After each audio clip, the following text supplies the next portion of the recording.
আসছে নতুন ধারাবাহিক প্রফেসর বিদ্যা ব্যানার্জি, স্টার জলসা জি বাংলা ও সান বাংলার পর্দায় আসছে একাধিক নতুন ধারাবাহিক। এর মধ্যে কিছু ধারাবাহিকের প্রোমো শুটিং হয়ে গেছে, আবার কিছু ধারাবাহিকের সকল কাস্টিং সম্পন্ন হয়ে গেছে। স্টার জলসার পর্দায় একসাথে আসছে বেশ কয়েকটি নতুন ধারাবাহিক। এর মধ্যে শোনা গেল স্টার জলসার পর্দায় আসছে ব্লুজ প্রোডাকশনের নতুন ধারাবাহিক, যে প্রোডাকশন হাউজের আন্ডারে বর্তমানে সম্প্রচারিত হচ্ছে। জি বাংলার জগদ্ধাত্রী, স্টার জলসার পরশুরাম আজকের নায়ক ও সান বাংলার শোলক শাড়ি। এছাড়া কিছুদিন আগে এই প্রোডাকশনের গীতা এলএলবি ধারাবাহিকটি শেষ হয়েছে। গীতা এলএলবি শেষ হওয়ার পর ব্লুজ প্রোডাকশন স্টার জলসার পর্দায় আনছে আরও একটি নতুন ধারাবাহিক।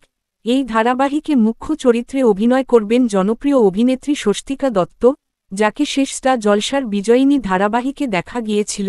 এরপর তিনি পরপর জি বাংলার 2টি ধারাবাহিকে অভিনয় করেন। এই ধারাবাহিকের নাম রাখা হয়েছে প্রফেসর বিদ্যা ব্যানার্জি।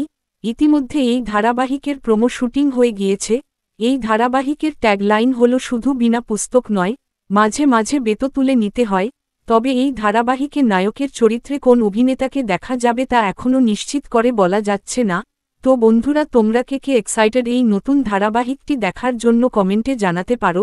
ভিডিওটি ভালো লাগলে লাইক, কমেন্ট, শেয়ার ও চ্যানেলটি সাবস্ক্রাইব করে পাশে থেকো। ধন্যবাদ।